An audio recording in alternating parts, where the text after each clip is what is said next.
요한일서 5장 1절부터 8절까지 교독하겠습니다. 예수께서 그리스도이심을 믿는 자마다 하나님께로부터 난 자니 또한 낳으신 이를 사랑하는 자마다 그에게서 난 자를 사랑하느니라.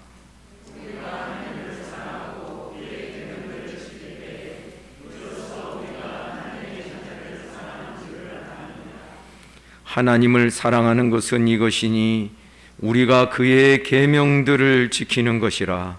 그의 계명들은 무거운 것이 아니로다.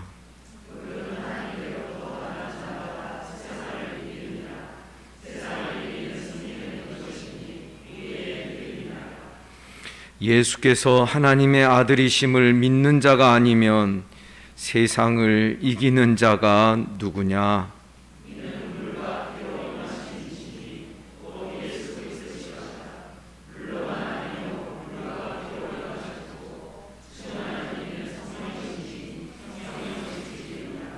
증언하는 이가 셋이니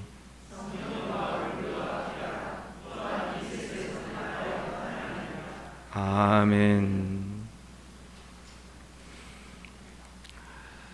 예수께서 그리스도이심을 믿는 자마다 하나님께로부터 태어난 자라고 말씀합니다.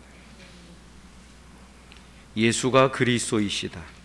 5절에 보면 예수가 하나님의 아들이시다. 이 분명한 우리의 신앙의 고백의 기초와 초석이 우리를 매우 강건하게 한다라는 것을 우리에게 가르쳐주고 있습니다. 오늘날에는 세상이 하도 악하고 사람들의 마음도 참 정함이 없는 그런 시대라서 그런지 신앙의 고백과 그 신앙의 고백의 삶이 분리되어 있고 따로 떨어져 있는 경우들이 많습니다. 그러나 원래 우리의 신앙의 고백은 그 고백이 우리의 마음의 고백일 뿐만 아니라 입술의 고백이 되고, 그리고 이 신앙의 고백이 우리의 삶의 기틀을 형성하고 만드는 것이 되어야 하는 것입니다. 그래서 예수께서 그리스도이시다라는 이 표현은 여기 이 예수는 육체로 오신 그리스도를 뜻하는 것이고, 그가 바로 하나님이 기름 부으신 메시아라는 것을 의미하는 것입니다. 이 간단한 신앙 고백 속에 여기에서 파생되어 나오는 여러 삶의 진리가 있고 삶의 원리가 생겨나는 것입니다. 예수만이 그리스도이시고 예수만이 하나님의 아들이시라면 예수밖에는 우리의 구원자가 없는 줄을 믿습니다. 예수밖에는 우리를 강건하게 하실 분이 없는 줄을 믿습니다. 그래서 예수가 그리스도이시고 예수가 하나님의 아들이시다. 육체로 오신 그 예수가 영원전부터 계셨던, 창세전부터 계셨던 로고스였고, 하나님과 창세전에 함께 교제하고 계셨던 그 로고스였다라면 이 로고스 말씀은 곧 하나님이시라고 요한복음 1장에서 말씀하고 있는 것입니다.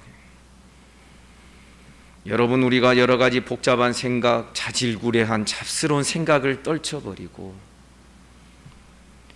여러분, 우리가 이 세상을 정말 말씀으로 창조하시고 모든 만물이 그에게서 나와서 그 나온 만물이 주님의 통치 가운데 지금 섭리 가운데 진행되고 있고, 만물이 다시 그에게로 돌아가게 될 그 하나님을 우리가 믿고 그분과 함께 동행하며 그분이 내 안에, 내가 그분 안에 거하는 이 삶으로 나아갈 수 있는 이것이 어찌 보통의 일이 되겠습니까? 언젠가 말씀드린 대로 만일 우리가 갑자기 청와대에 초청장을 받았습니다. 그러면 우리는 어떻게 하겠습니까? 이발도 해야지, 때 빼고 광내야지, 기타 등등 어쩌면 그날 아침에 청와대로 가기 위하여서 우리는 또 목욕까지 하고 냄새 나면 안 되니까 향수도 뿌리고, 그리고 전에 안 바르던 선크림도 바르고. 선크림만 바르나요? 뭐지요? 그 뭐 바르는 색깔 나는 거, 약간 따뜻한 색깔 나는 거 있지 않습니까? 비비크림이라고 옆에서 한 자매가 속삭여 주고 있습니다. 그러니까 사람이라도 청와대에 초청을 받았을 때 우리의 마음은 이것이 실제고 사실이 될 때에 우리의 마음에 긴장이 되기도 하고 기쁨이 되기도 하고 설레기도 하고, 이게 뭔 일인가 싶을 거예요. 그러나 여러분, 창조주 하나님을 날마다 만날 수 있습니다. 아멘입니까? 우리가 만나기 싫어하면서 안 만나니까 그러지, 나를 찾고 구하면, 나를 찾으면 내가 만나리라.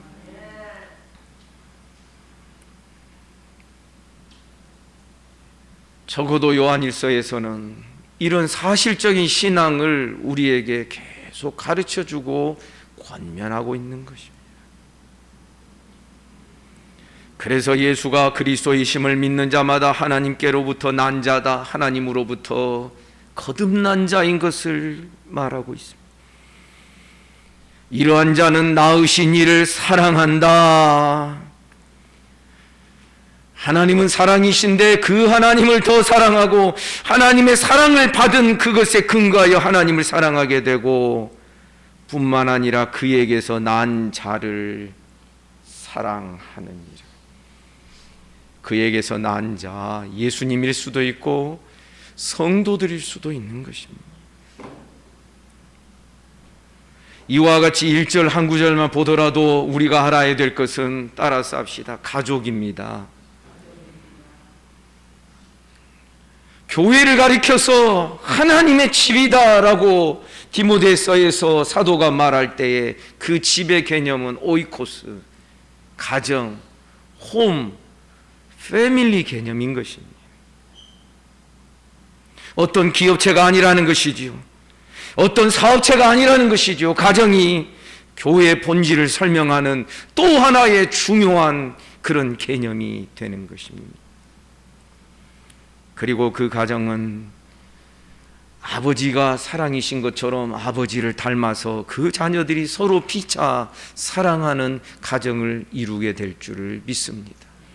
여러분, 우리 말이 나온 김에 말씀드립니다만, 어릴 때 아이들이 커가는 과정이 있습니다. 그게 뭐냐 하면 자꾸 기준을 삼습니다. 나는 누구처럼 돼야지, 누구처럼 돼야지. 어릴 때에는 아버지처럼 돼야지 하는 이런 아이가 건강하고 정상적입니다. 그래서 건강한 딸아이가 너 나중에 커서 무엇이 되려냐 질문했을 때 이런 답이 나오면, 여러분, 그 아이는 굉장히 건강한 인생을 살아갈 수 있게 되는데, 나 나중에 엄마가 될 거야, 엄마처럼 될 거야. 이런 이야기를 제가 우리 노예 어떤 목사님 가정에서 있었다는 이야기를 실제로 들었습니다. 지금 아주 잘 살고 있습니다. 잘 산다고 해서 뭐가 아니라 코로나도 그 가정에 엄습하고 그랬는데 아주 기도하면서 잘 이겨나가고 있고, 신랑도 아주 신앙생활을 반듯하게 하는 이야기들을 전해 듣게 됩니다. 자녀는 아버지를 닮게 되어 있습니다. 닮고자 하게 되어 있습니다. 그래서 이 과정을 어린아이들이 자랄 때에 몇 번의 그 기준과 표준이 바뀌는 그 과정을 우리는 동일시 과정이라고 말하면서, 그래서 아이들에게 위인 정기전집을 읽어줘라, 성경을 많이 읽게 해라, 뭐 기타 등등의 이런 이야기들을 하게 되는 것입니다. 아버지가 우리를 사랑하시는 그 사랑의 하나님이시면 우리도 그 하나님이 어떻게 보일까요? 멋져 보이는 것입니다. 어린아이들의 눈에 아빠가 얼마나 멋지겠습니까? 우리 아이들의 눈에 제가 어려서 아이들이 어렸을 때에 막 검도를 아이들에게 가르치고 있고 그 장면을 봤을 때 우리 큰 아들이 학교에 처음 이제 새학년 올라가서 장기자랑할 때 있었습니다. 저한테 그날 아침에 그 전날에 검도 기본 자세를 가르쳐 달랍니다. 그래서 가르쳐 줬습니다. 그리고 아빠 목검 하나 주세요. 그래서 아이들용 목검을 하나 해서 줬습니다. 그거 가지고 학교 갔습니다. 그러면서 교탁에 나아가서 한 가지씩 장기자랑하는데 얘가 이제 정면배기하고 막 이거 하는 겁니다. 그러면서 나중에 아이들한테 그랬답니다. 우리 아빠 검도 유단자야. 검도 사범이야. 지금은 이빨 빠진 호랑이가 됐지만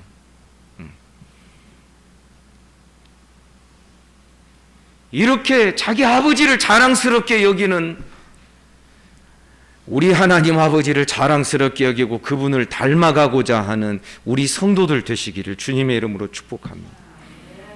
그래서 이 하나님의 가정, 하나님의 패밀리는 사랑으로 적셔져 있어야 하는 것입니다. 그러한 사랑에서 나오는 것이 2절에 보니 그의 계명을 지키는 것이 나오게 됩니다. 우리가 하나님을 사랑하고 하나님의 계명들을 지킬 때에 여러분, 우리가 하나님을 사랑하고 내가 사랑하는 사람이 있거나 그러면 그 사람이 이렇게 했으면 좋겠어, 절대 그 말을 무시 못하게 되어 있습니다. 버릇없고 방자한 사람이나 그런 자식이나 부모의 말을 무시하고 그 말을 속된 말로 표현해서 말을 씹어버리지. 그래서 우리가 하나님을 사랑하는 그런 신앙을 가진다면 하나님께서 하신 말씀, 우리 주님께서 하신 말씀을 우리는 결코 가볍게 여길 수가 없는 것입니다. 나중에 자녀를 키울 때도 마찬가지입니다. 말의 무거움을 가르쳐 주시기를 바랍니다. 말을 가볍게 여기는 아이는 충고도 듣지 않습니다. 나중에 어른이 돼서도 자기 고집만 커가지 다른 사람의 말을 통하여서 자문해 보면 지혜와 훈계를 통하여서 배우는 것이 모자랄 수밖에 없는 것입니다. 그래서 우리가 하나님을 사랑하면 그분이 하신 말씀을 귀담아 듣고 경청하게 되어 있습니다. 말이 나온 김에 또 말씀드립니다. 목회자를 사랑해 주시기를 주님의 이름으로 축복합니다. 그것은 저를 위해서가 아닙니다. 목회자와의 관계가 사랑의 관계가 되고 어떠한 원망과 어떤 판단의 어떤 대상이 되지 아니하여야 목회자가 전하는 말을 우리가 역한 마음으로 거절하지 않게 되는 것입니다. 여러분, 목회자를 위하여서 제가 이런 말씀 드리는 것 절대 아닙니다. 본인의 유익을 위하여서 이런 말씀 드리는 것입니다. 이런 말씀 드리면 어떨지 모르지만 저는 사랑받아도 그만이고 사랑 안 받아도 그만입니다. 그러나 성도들 신앙생활 잘하는 분들 보면 신앙생활이 따뜻하고 그리고 포근하고 그리고 무슨 어떤 어려움과 시험이 있어도 웬만한 것은 극복하고 이겨나가는 그런 성도들을 보면 다릅니다. 혹시 우리 가운데 예배 시간마다 은혜 못 받는 성도들이 있습니까? 그거에 대한 처방은 딱 하나입니다. 설교자를 위하여 일주일 내내 간절히 기도해 보십시오. 그리고 일주일 안 되면 한 달, 2달 해보십시오. 반드시 은혜 받게 될 줄을 믿습니다. 그래서 하나님 사랑하고 그의 계명을 지키는 자가 하나님의 자녀들을 또 사랑하게 된다. 사랑은 순종으로 표현됩니다. 사랑하기 때문에 사랑하는 그분이 하신 말씀을 귀담아 듣게 되고, 그 한마디 한마디가 가슴에 참 기쁨이 되고 즐거움이 되고, 때로는 비수와 같이 내 마음을 찔러 쪼갤 때에도 눈물을 흘리면서 감사의 마음이 생기는 것은 이상한 일이 아니겠습니까? 사랑하는 여러분, 지금 가만히 보면 지금 뭔가 사슬이 계속 연결되어서 말씀이 나오는 것을 볼 수 있지 않습니까? 예수께서 그리스도이심을 믿는 자는 하나님께로부터 난 자다. 하나님께로부터 난 자는 하나님을 사랑하고, 그에게서 난 자 예수 그리스도를 사랑하고, 그에게서 난 자들인 성도들을 사랑하게 되고, 이렇게 사랑하는 자는 그의 계명을 지키며 순종한다. 이렇게 이것이 자연스럽게 연결되는 것이 신앙인 것입니다. 마치 기계와 같이 부속품 하나 갈아 끼우는 것이 신앙이 아니라, 우리는 인격적인 사람들이기에 이것을 할 줄 알면 그 다음 단계도 할 줄 알게 되는 것이고, 이런 것들이 생깁니다. 3절에 보니 다시 한번 말합니다. 하나님을 사랑하는 것은 이것이니 우리가 그의 계명들을 간직하는 것이니라. 그 하나님의 계명들을 키핑하고 사는 것입니다. 그 계명들을 지킨다 그러니까 우리는 그냥 덜컥 겁이 납니다. 이거 하나라도 어기면 안 되는데, 이 개념이 아니라고 제가 요한일서 초두에서 말씀드렸습니다. 말씀을 원문에 보면 테레오한다 그래요. 키핑한다. 그러니까 처음부터 완벽하게 말씀을 순종하지 못한다 할지라도 그 말씀을 마음에 두고, 그 말씀을 경외하고, 그 말씀을 주신 하나님을 두려워하면서 계속 그것을 간직하며 그 말씀의 빛과 그 말씀의 길을 따라서 걸어가게 되면서 우리가 그 말씀 안에서 토닥토닥 만들어지고 빚어지는 그런 은혜들을 경험하는 것이 신앙의 과정인 것입니다. 하나님을 사랑하는 것은 이것이니 우리가 그의 계명을 간직하며 살아가는 것입니다. 그러다 보면 점점 순종의 양이 늘어나게 될 줄을 믿습니다. 여러분, 사람이요, 하나님의 계명을 마음속에 딱 키핑하며 이렇게 간직하며 살잖아요. 사람이 어떤 생각을 간직하며 사느냐에 따라서 싸나운 사람이 될 수 있고, 모진 사람이 될 수 있고, 유순하고 온유한 사람이 될 수 있는 것입니다. 주의 말씀이 우리의 마음에 거하게 되면 우리는 그 말씀을 따라서 우리가 조금씩 달라지는 마음과 달라지는 표정들이 생기는 것을 볼 수 있을 것입니다. 하나님의 말씀을 간직하고 있는 자는 결코 싸납게 사람을 제끼고 사람을 무시하거나 그렇게 할 수가 없는 것이죠. 하나님을 사랑하는 이것이다. 우리가 그의 계명 지키는 것인데, 3절 하반절 그의 계명들은 무거운 것이 아니로, 그의 계명은 부담스러운 것이 아닙니다. 그의 계명은 힘든 것이 아닙니다. 우리가 전적으로 하나님 앞에 하나님께 귀하지 못해서 그렇지, 제가 불교 용어를 썼네요. 전적으로 하나님께 나를 드리지 못해서 그렇지, 대부분은 하나님을 믿고 따른다 하면서도 다 한 구석 다른 한쪽을 쥐고 있기 때문에 전적으로 하나님의 계명 따르는 것에 부담을 느낄 수밖에 없는 것입니다. 그의 계명은 결코 부담스러운 것이 아니니라. 그의 계명은 결단코 무거운 것이 아니니라. 그 계명은 결코 힘든 것이 아니니라. 순종하려고 마음만 먹어봐라. 순종의 힘과 능력까지 성령으로 우리에게 주시는 분이 하나님이신 줄을 믿습니다. 대부분 신앙생활 많이들 힘들어합니다. 부담스러워합니다. 또 어떤 분들은 예배 시간 은혜 못 받았다고 하는 성도들이 있습니다. 우리 교회는 그런 분 없지만 어떤 분들은 다른 교회 이야기 들어보면 예배 끝나고 가면서 목사님 저 오늘 하나도 은혜 못 받았어요 하면서 목사님 가슴에 염장 지르는 말을 하고 나가는 성도가 있었답니다. 이래서 쓰겠습니까? 은혜 못 받는 것이 누구 책임입니까? 하나님의 말씀에 부담스러움을 갖는 이유가 무엇 때문입니까? 내가 고쳐야 될 것을 말하는 그것처럼, 성도들이 고쳐야 될 것을 말하는 것처럼 목회자에게 부담스러운 일이 없습니다.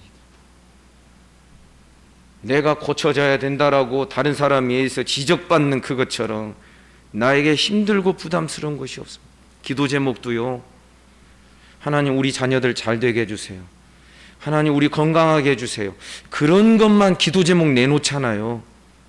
그러면 편해요. 그런데 유독 한뜻교회 목사님은 처음부터 기도 제목이 어떤 것이냐면 우리의 심령이 온유하고 겸손하게 해주십시오, 교만하지 않게 해주세요, 완악한 마음이 되지 않게 해주세요, 나를 십자가에 못 박게 해주세요. 기도 제목 초두에서부터 내가 고쳐지고 내가 바뀌어져야 될 것을 막 기도 제목으로 내놓습니다. 그러면 어떤 성도들은 매우 부담스럽게 느낄 수밖에 없죠. 왜? 내가 고쳐져야 되는 기도 제목을 들으면서 마음 편한 사람 어디 있겠습니까? 그러나 이것이 생명의 방식이 될 줄을 믿습니다. 저는 압니다. 우리 성도들이 오늘 참 평안했어, 오늘 예배 참 평안하고 좋았어 라고 거의 대부분 모든 성도들이 그렇게 말할 수 있는 설교가 어떤 설교인지 압니다. 오늘 아침과 같이 우리의 어떤 약점과 그런 부분들을 제가 찾아서 찔러 쪼개는 것이 아니라 말씀의 흐름을 따라서 말씀을 말씀으로 해석해 가면서 우리의 근본을 어떻게 바꾸도록 할 때는요, 우리는 알아야 됩니다. 부담스러워요. 부담. 그리고 힘들어져요. 그러면 그 예배 시간에 은혜 못 받았다고 생각하기가 쉬워요. 그러나 늘 말씀드립니다. 성경이 말하는 평화는 처음부터 평화 아닙니다. 오늘 4절 이하의 말씀이 그것을 우리에게 보여줍니다. 무릇 하나님께로부터 난 자마다 세상을 이기는 승리는 이것이니 우리의 믿음인데, 예수께서 하나님의 아들이심을 믿는 자가 아니면 세상을 이기는 자가 누구냐? 여러분, 이 말씀이 무엇을 의미하는 줄 아시겠습니까? 우리 서로 사랑하는 공동체 됩시다, 그 정도로 끝나면 우리 편하고 좋아요. 근데 문제는 싸움이 있다라는 것입니다. 에덴 동산에서 인류가, 아담과 하와가 범죄했을 때의 그 구조와 그 이후에 하나님께서 최초의 복음을 통하여 말씀해 주시는 구원의 구조가 동일하다는 것을 여러분 아셔야 됩니다. 무슨 뜻이냐? 하나님, 사람,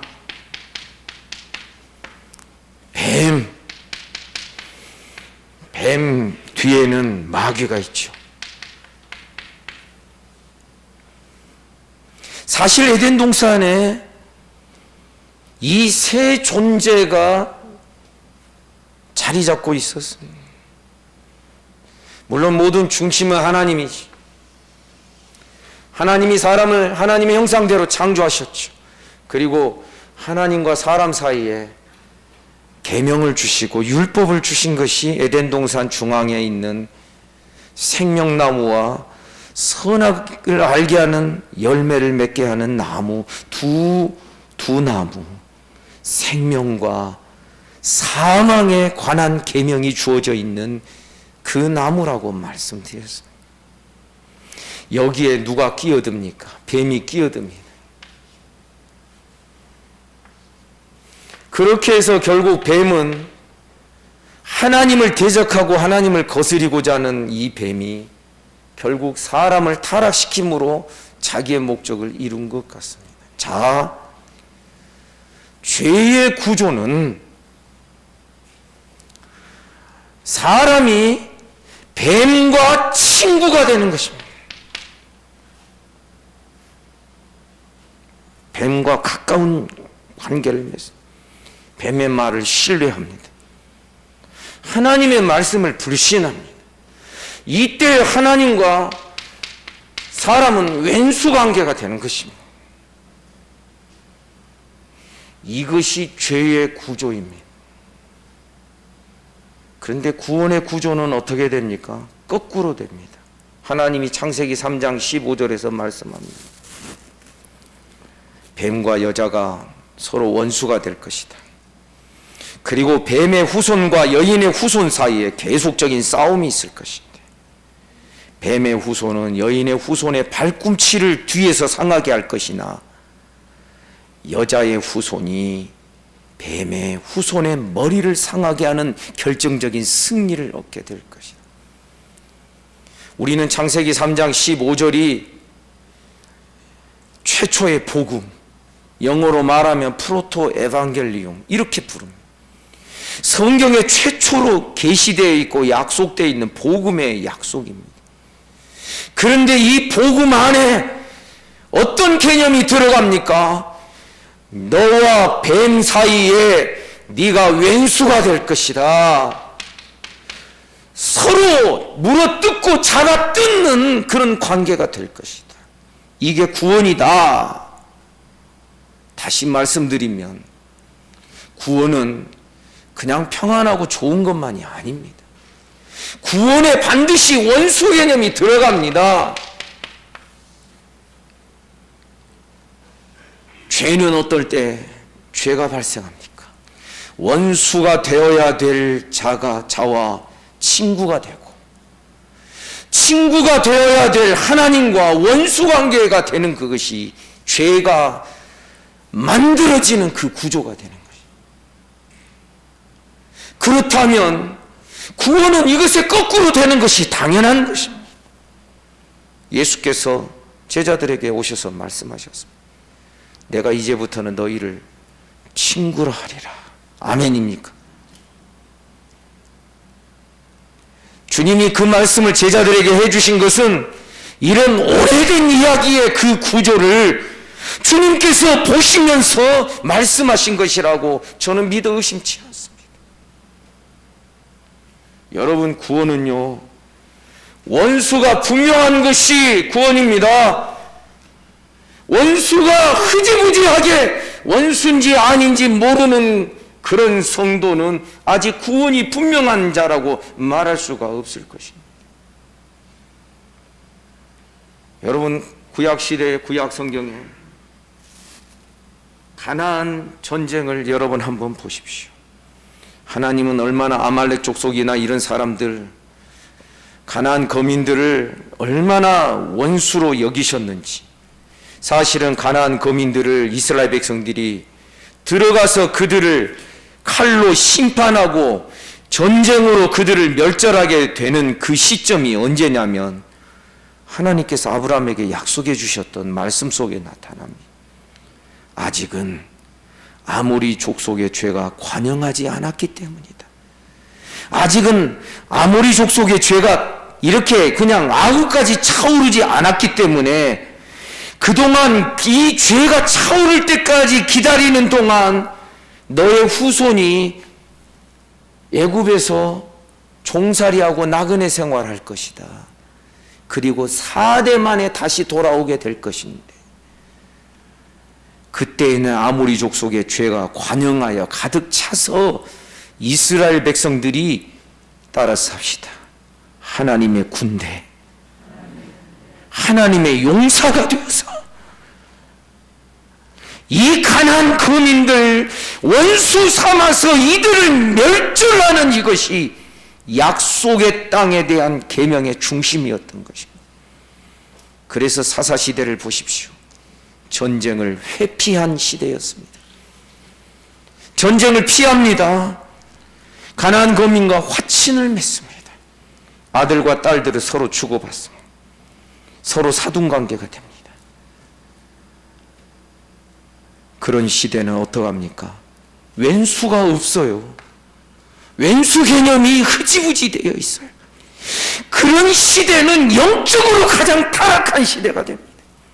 사사시대만큼 암울한 시기가 어디 있습니까? 여러분, 제가 이 말씀 드리는 것은 역사만을 말하는 게 아니라 우리 삶을 지금 이야기하고 있는 겁니다. 여러분, 정말 여러분 대적이 누군지 아십니까?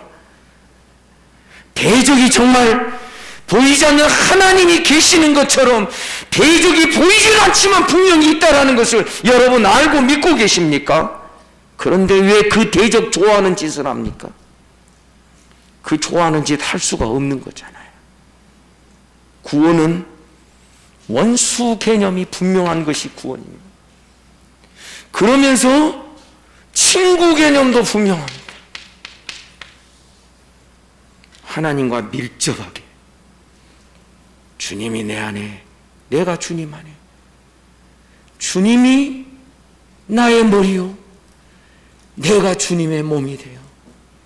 그래서 이제는 주님과 내가 분리될 수 없는 공동 운명체. 이제는 죽어도 같이 죽고 살아도 같이 죽고, 그 이야기가 로마서 14장에 나옵니다. 우리가 살아도 주를 위하여 살고 죽어도 주를 위하여 죽나니. 아멘입니까? 다시 말씀드립니다. 지금 사랑의 이야기, 계명 순종의 이야기를 쭉 하다가 4절, 3절, 4절, 5절에서 세상과 싸워야 되는 영적 전쟁, 세상과 싸워서 승리해야 될 이것을 갑자기 이 전쟁과 전투의 이야기를 하고 있는 이유가 무엇이라고 생각하십니까? 여러분, 신앙은요, 인격 수양이 아닙니다. 인격 수양의 목적이 아닙니다. 그저 좋은 것 듣고 좋은 것 배우고 우리 좋고 착한 사람 되어서 살아가는 공동체 만들자. 여러분, 교회는 그런 곳이 아닙니다. 이스라엘 백성들이 광야에서 인구 계수할 때가 있었습니다. 시내산에서 처음 출발할 때입니다. 그래서 인구 계수한 책이 민수기입니다. 민수라는 것이 백성들의 숫자를 셌다라는 것입니다. 영어 성경으로 하면은 이 민수기가 넘버스입니다. 숫자들이라는 이야기입니다. 예? 그런데 그들 가운데서 장정은 남자가 20세 이상 되는 사람들만을 계수하게 됩니다. 어떤 사람들은 이건 완전히 여성 비하잖아. 여자는 사람 숫자에도 들지 못했잖아. 어린아이 세지도 않았잖아. 그러면서 인권 침해이 어떠니 그런 식으로 성경을 호도하며 비난하는 그런 사람들이 있습니다. 그러나 거기에서 인구를 계수하는 그 기준이 있습니다. 전쟁에 나갈 만한 자들, 전쟁에 나갈 만한 자들. 이게 뭘 뜻합니까? 성도는 구속받은 그 시점부터 여호와의 싸움을 싸우는 하나의 군대로, 그리스도 예수의 좋은 군사로 우리가 부르심을 받았다는 것을 말하고 있는 것입니다. 사랑 여러분, 연세 드셨어도 여자분들이시라도 영적 싸움에 감각이 있으시기를 주님의 이름으로 축복합니다. 왼수가 분명한 것이 구원입니다. 하나님과 친근한 관계가 되고 뱀과 왼수가 되는 그 관계가, 그 관계를 이루는 것이 구원의 관계라는 것입니다. 뱀과 친해집니다. 이때에 죄가 들어오게 되었습니다. 뱀의 말을 신뢰합니다. 뱀이 단호하게 선언하는 말에 혹하여 넘어가게 됩니다. 사랑하는 여러분, 세상의 유혹과 미혹이 달콤하게 느껴지고 있고 세상이 아직은 내가 내 삶에서 끊어버려야 될 원수라는 사실을 깨닫지 못한다면 우리의 신앙은 그저 안 봐도 빤하는 것입니다. 그런데 더 놀라운 것은 오늘 낮 시간에 지난 주일에도 말씀드렸습니다만 로마서의 말씀에 보면 그 왼수가 어디에 있다? 왼수가 저 사람 안에 있다? 왼수가 저 밖에 있다? 아니요, 원수가 내 안에 있는 것입니다. 내 속에 죄의 법을 즐거워하는 그 육신에 속한 왼수가 내 안에 이미 자리 잡고 있다. 그것이 나인 것처럼 가면을 쓰고 나를 미혹하고 나를 속여서 나로 하여금 넘어지게 만드는 것이다. 그러니 여러분 무엇을 생각해야 돼요? 원수가 나 밖에 있습니까? 은혜 못 받는 원인이 밖에 있습니까? 저는 실제로 젊었을 때 경험을 해봤습니다. 여러분, 은혜 받으려고 하면요, 하나님 아버지 이 말을 고백하는 그 순간에 성령께서 제 마음을 확 사로잡는 것을 경험한 적이 있어요. 청년 때 대학 졸업하고 그렇게 교회 생활할 때였죠. 그때 저희 집사람이 어느 날 저한테 그런 이야기 했습니다. 아직은 연애하기 전입니다. 그런데 교회를 옮기겠다라는 겁니다. 이 교회에서 이 목사님의 설교 듣다가는 내 영혼이 죽을 것 같다라는 거죠. 그래서 쭉 설명을 했습니다. 그때 말을 안 들었으면 저는 우리 집사람하고 결혼 못했을 거예요. 그런데 머지않아서 그 설교 전체는 아니라도 그 설교 부분 이제 은혜 받는 경험을 하기 시작을 합니다. 우리 집사람도 그 경험을 하게 되고, 그래서 이 유경이 자매가 참 하나님의 은혜를 아는 사람이네, 사람 따라 행하지 않네. 아, 그래 가지고 그 다음에 우르르르르르 해버렸습니다. 네. 필름 빨리 돌린 거예요. 네. 여러분, 은혜 받으려고 하면 은혜 못 받을 구석이 없어야 됩니다. 제가 그랬지 않습니까? 무조건 은혜 받자고요. 찬송 시간에 왜 은혜 못 받습니까? 찬송 부를 때 내 자아가 나를 꽉 누르고 있는 심령은 나 때문에 내가 은혜 못 받는 것이지 다른 사람 때문에 은혜 못 받나.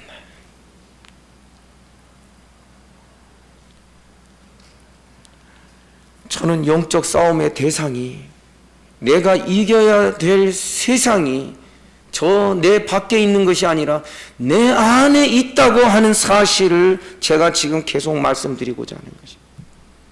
세상이 우리 안에 있습니다. 세상과 결탁하기 쉬웠고 세상적인 사고방식으로 찌들려 있는 이 세속적인 내가, 육신적인 내가 내 안에 자리 잡고 있습니다. 이게 참 어려운 싸움이 되는 것입니다. 사실 우리 밖에 어떤 존재와 싸우는 거라면 열심히 무술 연마하면 됩니다. 막 그냥 무술 연마하고 막 그러면 나중에 높이 뛰기 하면은 막 거의 2m 정도 뛰고, 제가 옛날에 한 2m 정도 뛰었다 그러면은 여러분 믿으시겠습니까? 지금은 이빨 빠르진 호랑이 다 됐습니다. 제가 이전에 손가락 하나로 사람 몇 명 정도는 제압할 수 있었다 그러면은 여러분 믿으시겠습니까? 지금은 뭐 오히려 그런 때를 지나간 것이 다행이라고 생각을 합니다. 만약에 적이 우리 밖에 있다면 내가 열심히 수련하고 연마해서 그 적을 제압하면 됩니다. 그런데 그 적이 다른 사람이 아니라 내가 적입니다. 내 안에 적이 있습니다. 그러기 때문에 이것이 성을 빼앗는 자보다 자기 마음을 다스리는 자가 더 힘이 있는 자라고 잠언에 보면 그런 말씀이 나오는 이유가 여기에 있는 것입니다. 우리는 이 싸움이 있습니다. 내 안에 마귀의 사탄의 뿌락치가 내 안에 들어있습니다.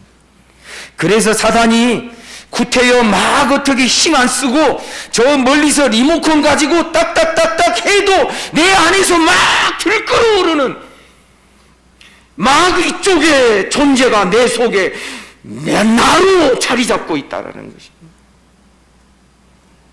이런 싸움에서 우리가 이겨야 되는 과제를 안고 있습니다. 어떻게 이긴다고요? 세상을 이기는 승리는 이것이니 우리의 믿음이니라. 아멘. 여기에 믿음이라는 것이 야, 나 이길 수 있어, 이 믿음 아니에요. 예수 그리스도가 하나님의 아들이심을 믿는다는 게 뭘 뜻해요? 하나님이 예수 그리스도를 통하여 이루신 십자가의 그 역사, 십자가의 사건, 그걸 그대로 믿는다는 게 무엇을 의미하는 거예요? 그 믿음으로 예수와 함께 세례를 받았다는 것이 무엇을 의미하는 거예요? 예수와 함께 세례받은 자는 그의 죽으심과 합하여 우리 속에 있는 이 죄악된 내가 십자가에 못 박혀 죽는 거예요. 그리고 예수와 함께 세례받은 자는 주님이 죽었다가 부활하심과 합하여 의와 진리의 거룩한 새 사람으로 내가 새롭게 지으심을 받는 거예요. 이 죽고 사는 부활, 죽음과 부활의 이 경계선을 이루는 것이 믿음의 역사인 것이지. 여러분, 신앙생활 잘못하면 자꾸 다른 사람 죽이려고 합니다. 그런데 사실은 나를 죽여야 되거든요. 그런데 내 힘으로 나를 죽일 수 없을 정도로 내 안에 적이 나로 변장해 있고 내가 바로 이 적이 되어 있는 것입니다. 그래서 오라 나는 공고한 자로다.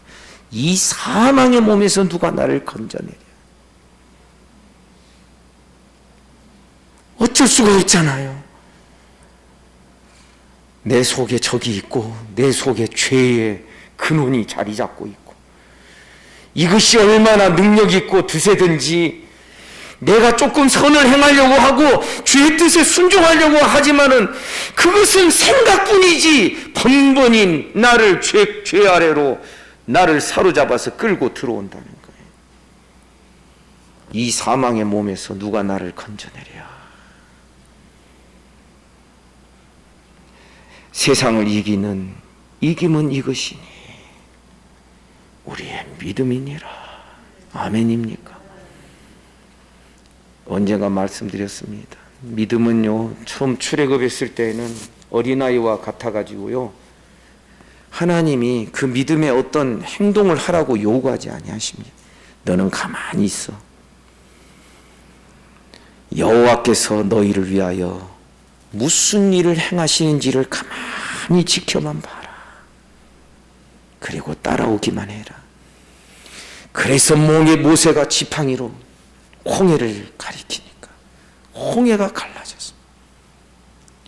그때의 믿음은 가만히 있어서 잘 보는 믿음입니다. 그러나 시내산에 가서 율법이 주어집니다. 언약을 맺습니다. 그 다음부터는 믿음이 어떤 것입니까? 순종하는 믿음이 요구되는 것입니다. 어린아이가 처음에는 우리 손주들 보니까 더 실감납디다. 먹고 자고 똥 싸고 이것밖에는 지금 할 일이 없는 아이들이 이제는 조금 잘하면 한 가지 더 붙습니다. 또 한 가지 더 요구됩니다. 공부해. 그리고 나중에 네가 공부 열심히 해서 남주는 공부해. 다른 사람을 돕고 섬기는 삶이 돼야 돼. 또 뭐가 하나 더 붙습니다. 그와 마찬가지로 우리의 믿음도 그렇습니다. 가만히 지켜보는 믿음. 하나님이 예수 안에서 행하신 일을 그대로 믿음으로 받아들이며 이것이 처음 믿음이었다면 이제부터는 이런 싸움이 있는 믿음을 요구하십니다. 싸움하는 믿음. 그래서 아침에도 잠깐 그 부분 읽었습니다. 로마서 8장에 보면 영으로 육의 행실을 죽이면 살리니. 실제로 이제는 영적 싸움을 싸워야 될 믿음이 필요한 것입니다. 그런 의미에서 우리의 이김은 이것이다. 곧 우리의 믿음이니라. 그러면서 5절 예수께서 하나님의 아들이심을 믿는 자가 아니면 세상을 이기는 자가 누구냐. 예수께서 하나님의 아들이심을 믿는다는 게 무슨 뜻이에요? 오늘 이것만 해도 시간이 너무 많이 갈 것 같습니다. 그냥 예수님이 하나님의 아들이시다 이것을 믿는 게 아니에요. 로마서 1장에 보면 이것은 예수 그리스도의 부활 사건과 연결이 되어 있는 거예요. 한번 우리 여기 주보로 한번 끼워두고 로마서 1장을 한번 넘어가 보십시다.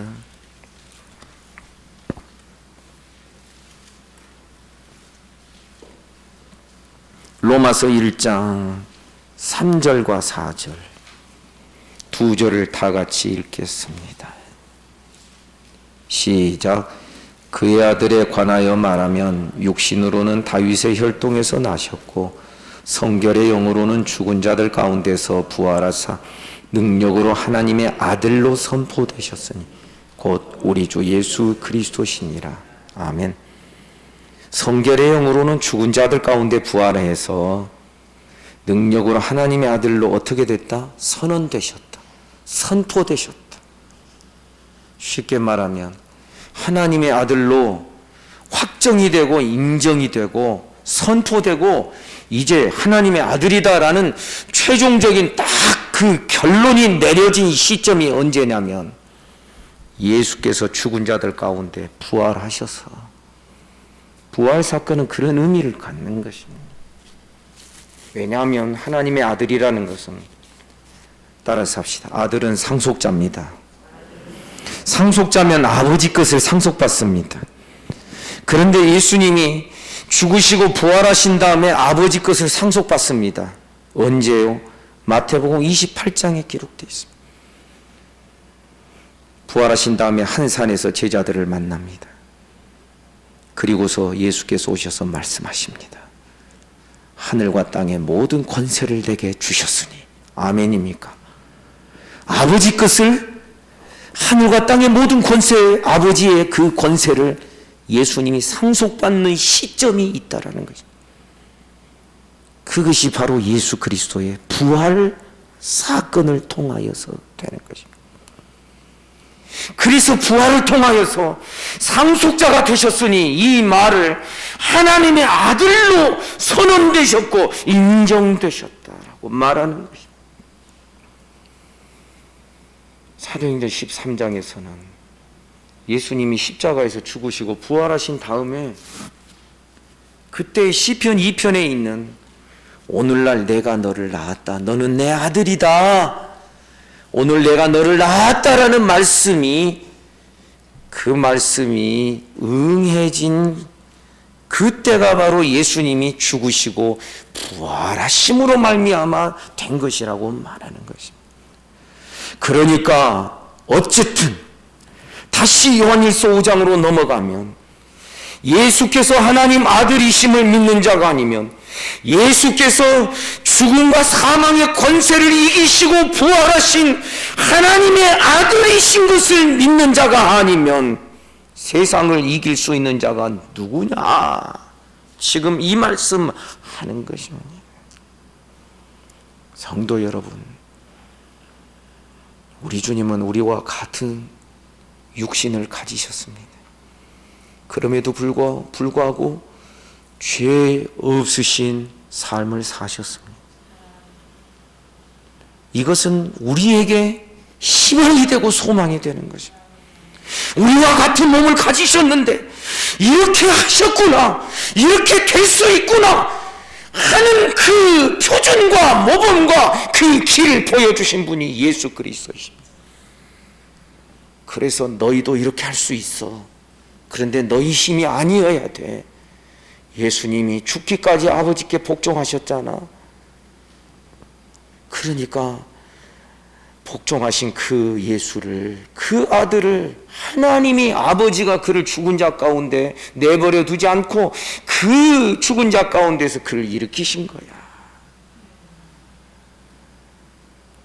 사랑하는 성도 여러분, 성경 다른 곳에서는 예수께서 우리와 같은 육체를 가지셨기 때문에 육체를 가진 우리들을 심판하실 수 있는 권세가 있으시다라고 말씀하고 있습니다. 그러니까 무슨 이야기냐면 예수님이 우리와 같은 입장이 되셔서 마귀의 시험도 이기셨어요. 그 십자가의 수욕도 다 참으셨어요. 그리고 죽었어요. 그랬더니 하나님이 부활시키셨어요.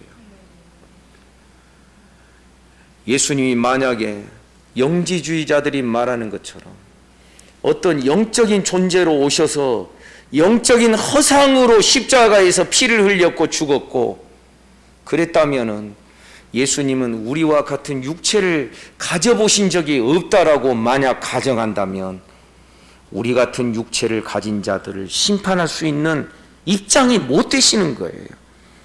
나중에 누군가는 그럴지 몰라요. 예수님 우리 입장 돼보셨어요?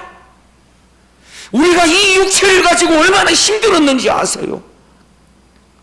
그랬을 때 예수께서 아무 할 말씀이 없으시게 된다면 어찌 우리를 심판하실 수 있는 권세가 있으신 분이라고 말할 수 있겠어요?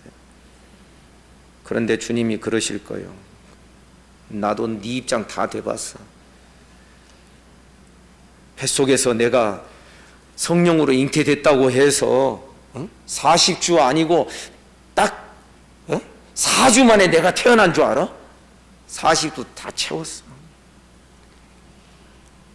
30세 되기까지, 그때까지 1년 만에 내가 30세 성장을 뻥튀기 한 줄 알아? 너희와 똑같은 먹고 그러면서 그 세월 시간 너희와 똑같은 육신의 과정 다 거쳤어. 더군다나 40일 동안 굶주리셨어. 광야에서. 마귀의 시험이 얼마나 무서운 줄 아세요? 예수님 우리 입장 돼보셨어요? 예수님은 우리가 경험할 수 있는 가장 최악의 상황까지 내려가신 분이에요. 거기에서 마귀의 모든 시험을 이겨내신 것입니다. 이런 것이 우리에게 소망이 되기를 주님의 이름으로 축복합니다. 주님 따라가면 되는구나. 예수 따라가며 복음 순종하면 아멘입니까? 우리가 자꾸만 두 마음을 품고 두 주인을 섬기면서 갈팡질팡해서 예수님께 전적으로 못 따라가서 문제지. 내가 이전에 대하여 이전 것에 대하여는 죽고 이제는 나에게 예수밖에 없어. 이런 자는 세상을, 내 안에 들어있는 이 세상을 이겨낼 수 있는 줄을 믿습니다. 이것을 믿는 자는 네 믿음대로 될지어다. 패배의식 속에 살지 맙시다. 저는 로마서 7장 말씀이 늘 실패하고 패배하기 쉬운 게 아니라 그랬지요. 그런 우리들에게 왜 그렇게 되는지를 자세하게 보여주면서 그것을 빠져나오고 그것을 이기고 극복할 수 있는 방법을 우리에게 일러주는 말씀이라고 저는 생각을 합니다. 성도 여러분, 우리 세상을 이기는 믿음을 배우기를 주님의 이름으로 축복합니다. 두 마음을 품고 있거나 양다리 걸친 성도는 세상을 원수로 여기지를 않습니다. 여차하면 애굽으로 돌아갈 것인데요, 여차하면 여기라도 내가 보험 들어놓고 이것이라도 내가 조금 즐길 텐데요, 그곳이 어찌 왼수의 나라가 되겠습니까? 구원은 원수가 분명한 것이 구원입니다. 원수가 흐지부지 돼 있잖아요. 마귀 사탄이 별로 잘 안 느껴지잖아요. 그러면 미안합니다. 마귀가 잘 안 느껴지면 하나님도 잘 안 느껴질 거예요. 분명히 그럴 거예요. 그러면 어떻게 돼요? 신앙이 그저 그렇게 그럭저럭 흘러갈 수밖에 없는 거예요. 그러나 우리는 모두는 우리 분명한 신앙 되어 원수가 분명하고 사랑하는 주님이 분명하고 무엇을 위해서 누구를 위해서 살 것인지가 분명하고, 아멘입니까? 흐지부지한 신앙 되지 않기를 주님의 이름으로 축복합니다. 기도하겠습니다.